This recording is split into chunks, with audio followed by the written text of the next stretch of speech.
This is News Live on Via Television. I am Deborah Ndukaifi. The headlines. President Muhammadu Buhari presides over 2023 Armed Forces Remembrance Day in Abuja. The Nigerian Center for Disease Control reports 29 new COVID-19 cases in Lagos, FCT, 4 others. Plus, at least 68 killed in Nepal's worst air crash in 30 years. And the news in details. President Muhammadu Buhari presided over the 2023 Armed Forces Remembrance Day in Abuja. It is his final as president as he exits office on May 29, 2023. The ceremony is the finale of activities which began on November 16, 2022 when Buhari launched the 2023 Armed Forces Remembrance Day emblem, an appeal fund at the Presidential Villa, Abuja. He had announced a donation of 10 million naira to the Nigerian Legion at the time. The Armed Forces Remembrance Day is a day observed on the 15th of January every year to honor the servicemen of the Nigerian Armed Forces and the fallen heroes. The event celebrated each year also honors experienced persons of the First and Second World War as well as the Nigerian Civil War. The Socio-Economic Rights and Accountability Project, SERAP, has urged the Senate President Ahmad Lawan and Speaker of the House of Representatives Femi Gbajabiamila to promptly cut the outrageous National Assembly budget of 228.1 billion naira, included the 30.17 billion naira severance payments and inauguration costs for members. SERAP urged them to propose a refreshed budget for the National Assembly that would reflect the current economic realities in the country, addresses the debt crisis, and prevent regressive economic measures. The National Assembly had increased its 2023 budget from 169 billion naira proposed by President Muhammadu Buhari to 228.1 billion naira. The approved budget represents an increase of about 59.1 billion naira. In a letter signed by its Deputy Director Kolawole Oluwadare, SERAP said it is a violation of the public trust and constitutional oath of office for the members of the National Assembly to increase their own budgets at a time when about 133 million Nigerians are living in poverty.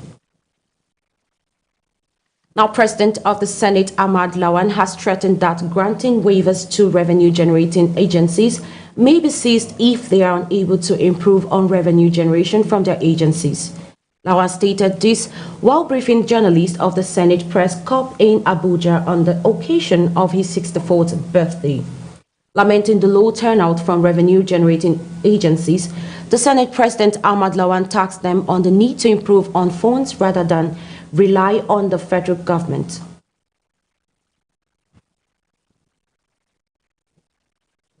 Katuna, Zamfara, Kebbi, Sokoto. I believe that we have no reason to be that poor. Why? The government, and not only this government, even previous administrations, I think have not invested sufficiently in livestock development in Nigeria.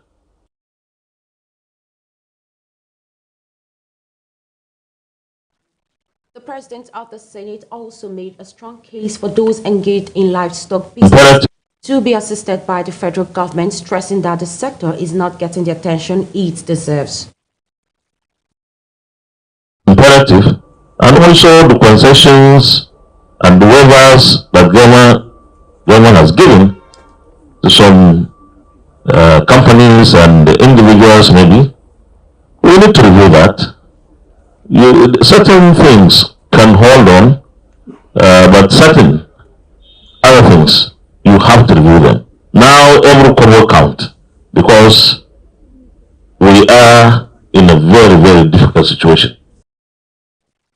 And the governor of Anambra State, Professor Charles Soludo, has restated his call for the release of the leader of the indigenous people of Biafra, Nnamdi Kanu, to ensure peace and security during the 2023 general elections, particularly in the southeast. Soludo, who made the plea during the presidential campaign rally of the APC Grand Alliance in Oka, Anambra State, vowed to stand as surety for Kanu's release and appealed to President Muhammadu Buhari to hasten his release.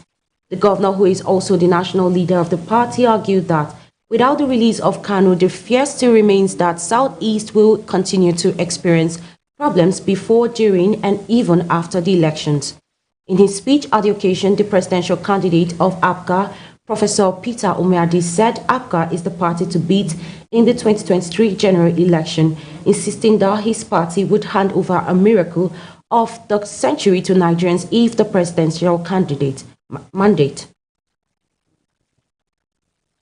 Some residents of Maiduguri, the Borno state capital, have decried the slow pace of distribution of PVCs at the INEC collection centers in Metropolis. Viewers TV Beatrice Kritsi, who visited some PVCs collection centers, reports that the cards are unavailable for collection, while some centers are understaffed. The reports, take a look. There is a rush here for the collection of PVCs in one of the many INEC voters cards collection centers in Maiduguri. The exercise in some of these centers witnessed a low turnout, while some who came to claim theirs were unable to collect them and fear that they may be disenfranchised in the coming elections. We came to collect our PVC and they told us to return after a week, and it's the second time we have been given this excuse. They are supposed to have produced all the PVCs so that everyone will get his or her own, because when the collection closes now, many people will not get theirs. Well, so far here it is not so congested, but I don't know about other centers. But I saw the previous election to be much more tense than this one. We are much relaxed here, and there's no more tension to be scared of coming out to vote. I think it's going to be okay here if all things continue the way we are seeing now. Most of the people that we did together with them, and most of the people that even faced them, their own have already come out then. And we even asked them, but up to now still no response. Instead of us, they should respond in a polite way. So most of them, they used to be quarreling and be responding so harsh for us. Instead of them, because this is our right, and we're the citizen of Nigeria here, we have the right to vote and everything then. But up to now, we haven't seen any single of that. I come in early in the morning, 11:11. Nobody opened this place. That's why after praying, I came here again and collected. They also feel that the deadline for the collection of the PVCs should be extended. They're supposed to be about 5 or 6. This is about 60-something units in the same place. Thousands of people may come. Only 2 people are checking this thing. This is not fair. There is enough funds that was given to INEC. I believe they can recruit more people to make life easy. How many persons is he going to start? It's only one person that was working inside that place. But what about the rest? That's those challenges. Can you be able to give one person, even that person is sometimes the work that he was doing, he can be able to be tired ahead of it. But at least you have to need an assistant. But please, we need our PBC. Let them give us 120 vote. I think if people who are not able to access it, I would advise that the extension should be granted for the masses to have access to it, since it is a very important. So far, more than 25,753 cards have been collected out of the 132,750 new PVCs received on Friday, with the collection of the PVCs billed to last for 2 weeks. Some residents who couldn't get theirs are hoping that INEC will extend its collection deadline. Caleb Muftwang, a PDP candidate for governor in Plateau State, paid a courtesy visit to the NUJ Secretariat in Jos. Caleb and his delegation asked journalists to work with PDP, claiming that the group has what it takes to give the Plateau people the leadership they deserve. Our correspondent, Nasiru Saidu, was there. The report. In order to strengthen their collaboration in projecting the party in advance of the 2023 elections, Barrister Caleb Mutfang, a PDP candidate for governor in Plateau State, is in town with other party stakeholders. They are paying the Plateau State chapter of the Nigeria Union of Journalists a courtesy visit. And we have always regarded the NUJ as a friend. We have always regarded the NUJ as a partner in our march towards ensuring that Plateau people get a good deal come 2023. We will be starting our campaigns formally, where we'll embark on a tour of the local governments starting with our rallies in the 3 senatorial zones.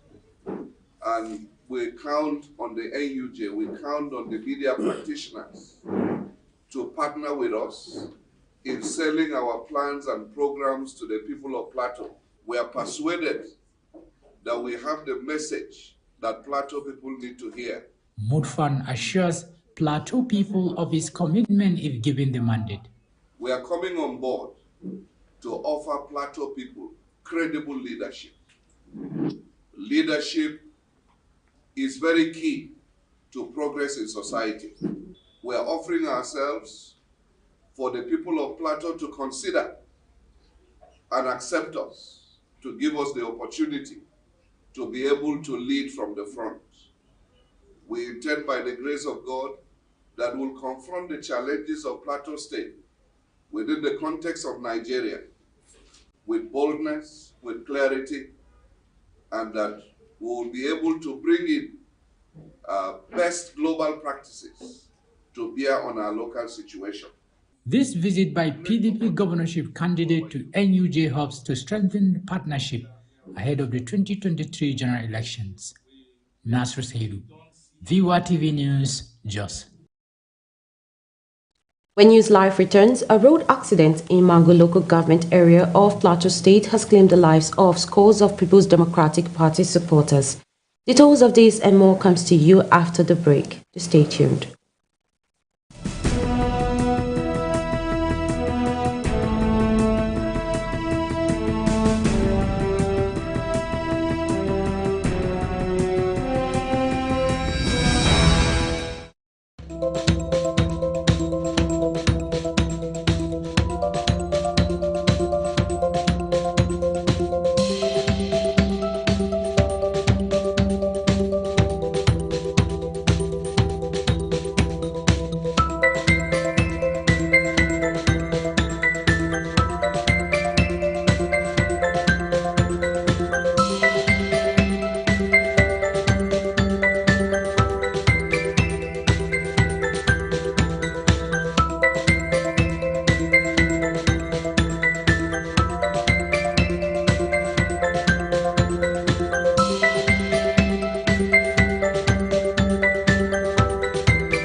Welcome back. If you're just joining us, this is News Live, a recap of our top stories.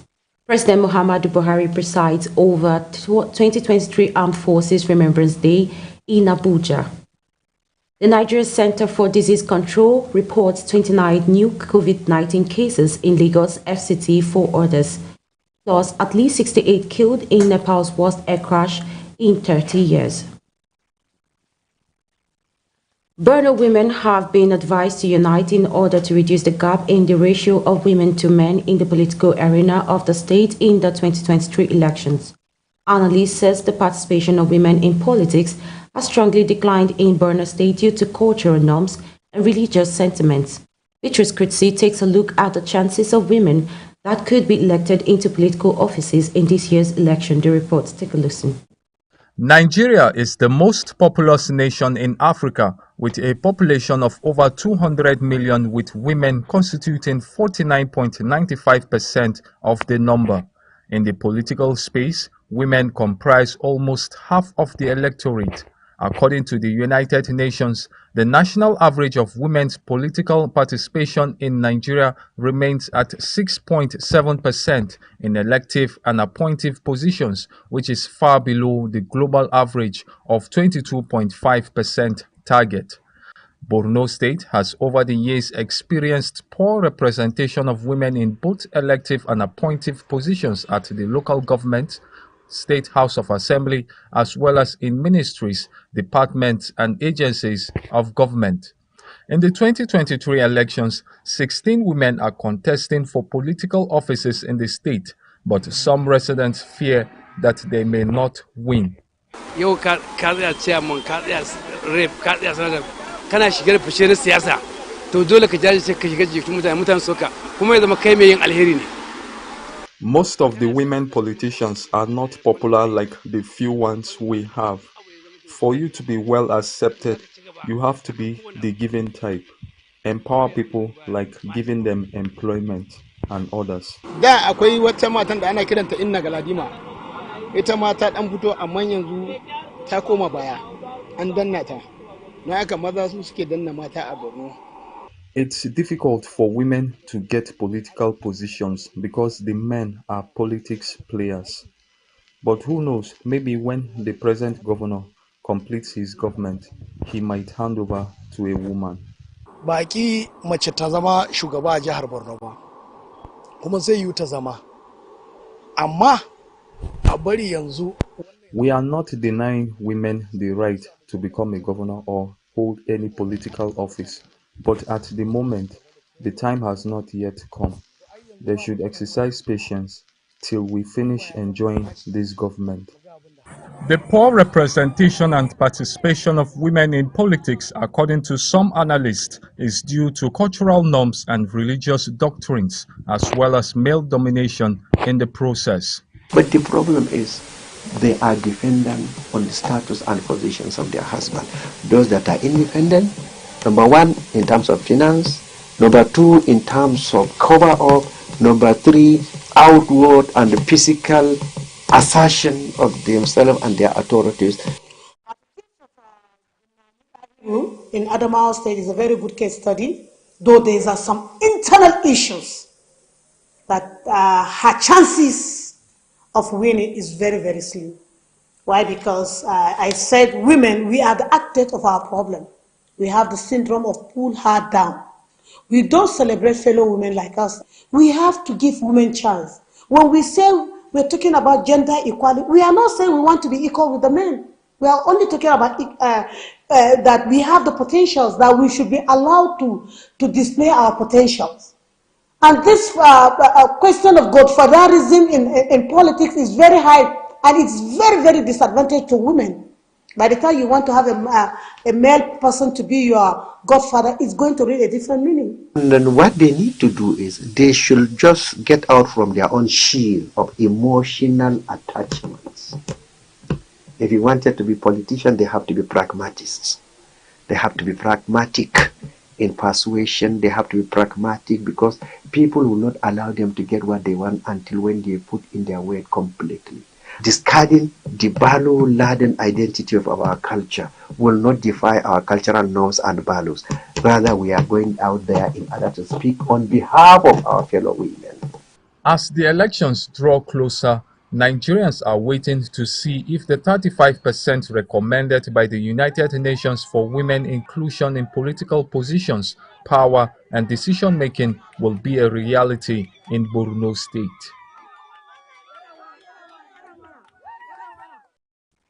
A road accident in Mango local government area of Plateau State has claimed the lives of scores of People's Democratic Party supporters.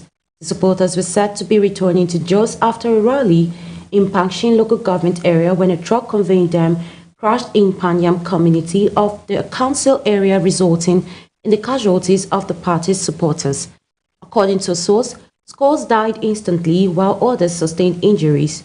The PDP governorship candidate media team, Manga Wamils, in a statement also confirmed the accident. The Niger Center for Disease Control and Prevention has confirmed 29 new cases of COVID-19 in 6 states between January 7th and 13, 2023. This has brought the total number of laboratory-confirmed cases of COVID-19 in Nigeria till date to 266,049, with 259,858 cases discharged, and sadly 3,155 deaths recorded in 36 states and the Federal Capital Territory (FCT). The states with the confirmed COVID-19 cases are Lagos, Kano, FCT, Nasarawa, Kaduna, and Plateau. The NCDC, in a statement, said from 7th to 13th January 2023, 29 new cases confirmed were recorded in Nigeria. The National Drug Law Enforcement Agency at the weekend busted another tramadol cartel operating in Lagos State. The agency seized millions of opioid pills and bottles worth over 5 billion naira from a warehouse in Amoa Dauphin and nabbed 2 of the kingpins. Operatives tracked and located a storehouse housing pharmaceutical opioids at 17 Sir Benson Onyeka Street off Agor Palace Way. The owner, alias Okeke, was arrested.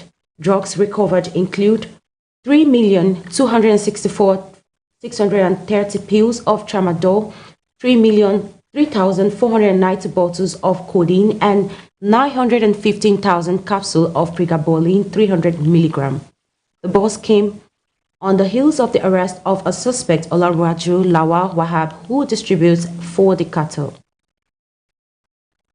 Police authorities in Kwara have arrested 3 suspected human traffickers in Ilorin, the state capital of Kwara. The suspects, Musa Ayuba, Jeremiah Muda, and Luka Ayuba, all hail from Bangi village, Niger State. The police public relations officer in the state, Okasomi Ajayi, who disclosed this in a statement, said the victims, 22 boys and 19 girls, ranged from 5 to 15 years.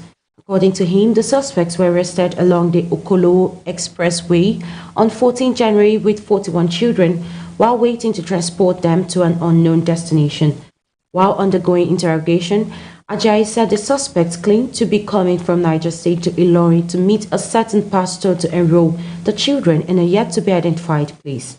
The State Police Command pledged that the suspects would be charged in court after a thorough investigation.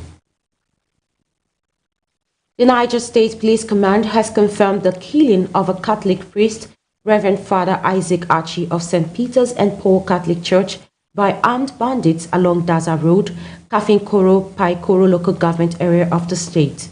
Newsmail reports that the cleric was set ablaze at his residence in the early hours of Sunday in the area. The police command confirmed the development in a statement signed by the state police public relations officer, DSP Wasiu Abiodun in Mina. It reveals that the gunmen invaded the home of the Reverend Father at about 3 a.m. However, Abiodun explained that police tactical teams attached to Kafinkoro Div were immediately drafted to the scene, but the hoodlums had escaped before the arrival of the teams.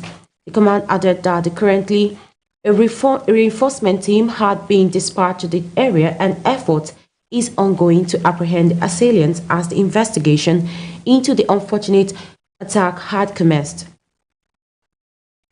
A peaceful protest embarked by the Taraba State University has turned dirty as students were tear gassed by men of the police force in the state.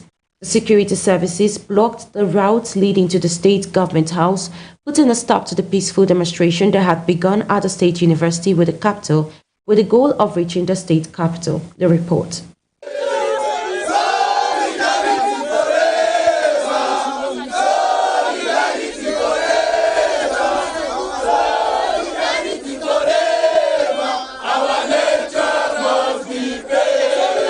Students from the Taraba State University were spotted waving placards that read, "Pay our lecturer's salary and we want to graduate," while crying as the Nigerian police force used tear gas on them in Jalingo.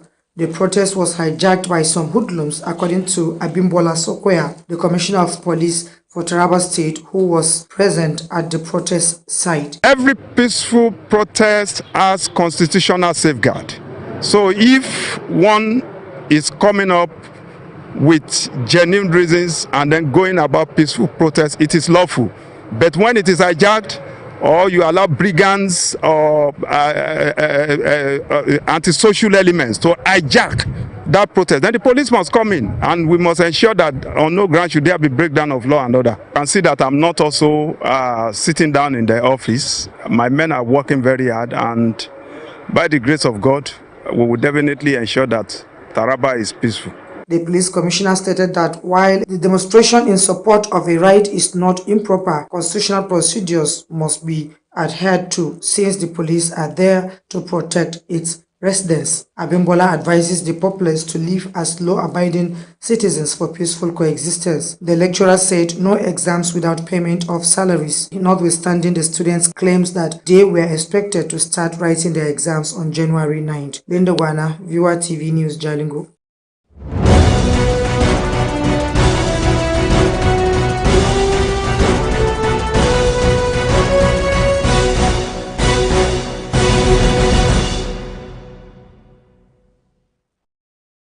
At least 68 people were killed on Sunday when a domestic flight crashed in Pokhara in Nepal, the country's civil aviation authorities said, in the worst air crash in 3 decades in the small Himalayan nation. Hundreds of rescue workers were scouring the hillside where the Yeti Airlines flight carrying 72 people from the capital Kathmandu went down. Local TV showed rescue workers scrambling around broken sections of the aircraft. Some of the ground near the crash site was scorched, with leaks of flames visible. The crash in Nepal's deadliest since 1992, the Aviation Safety Network database showed when a Pakistan International Airline Airbus A300 crashed into a hillside upon approach to Kathmandu, killing all 167 people on board. The plane made contact with the airport from Seti Gorge at 10:50 a.m., the aviation authority said in its statement. Now at least 20 people were killed and 73 wounded, including children, in the southeastern Ukraine city of Dnipro, where a Russian missile strike destroyed a section of a 9-story building apartment. Infrastructure was also damaged in the Lviv, Ivano-Frankivsk and Odessa region, as well as Kharkiv and Kiev by the wave of Russian missiles. Emergency workers cleared the rubble after a Russian rocket hit a multi-story building, leaving many people under debris in Dnipro. Local authorities reported that Ukraine's air defense downed Russian missiles in Mykolaiv, Odessa, Kiev, Vinnytsia, and Ivano-Frankivsk. Ukraine's top military commander said his forces shot down 21 of the 33 cruise missiles Russia fired. The strikes caused emergency blackouts in multiple regions, such as the Kharkiv region and the city of Kharkiv, and in northeastern Ukraine's second largest city. German climate activists vowed to continue anti-coal mine protests in the western village of Lutzaret after dozens of protesters injured in a heavy-handed police crackdown on Saturday. More than 1,500 police officers are deployed in the area since Tuesday to forcibly evict climate activists from tree houses and buildings they were occupied in Lutzaret to make way for the expansion of a nearby coal mine. The police removed hundreds of activists from the village in the past couple of days, but several activists were still resisting eviction in tree houses and underground tunnels. Dozens of climate activists were injured after police used pepper spray and batons to disperse the demonstrators. Activists accused the police of using excessive force against peaceful protesters. At least 5 people were killed and 15 wounded in a suspected militant bomb on a church in the North Kivu region of the Democratic Republic of Congo. Congolese military spokesman Anthony Mulashayi said the terrorist act occurred at a church in the town of Kasindi, which lies on the border with neighboring Uganda. Videos posted on social media showed bodies in the pews and blood on the floor. Meanwhile, some Arabic sources reported that 17 people were killed and 20 were injured in this explosion. So far, no more details have been published and no group has taken responsibility for it. And that's all on News Live, but before we go, a recap of the headlines. President Muhammadu Buhari presides over 2023 Armed Forces Remembrance Day in Abuja. The Nigeria Center for Disease Control reports 29 new COVID cases in Lagos FCT, 4 others. At least 68 people killed in Nepal's worst air crash in 30 years. And many thanks for watching. I am Deborah Ndukaifi. Please stay tuned and enjoy the rest of our programs. Thank you.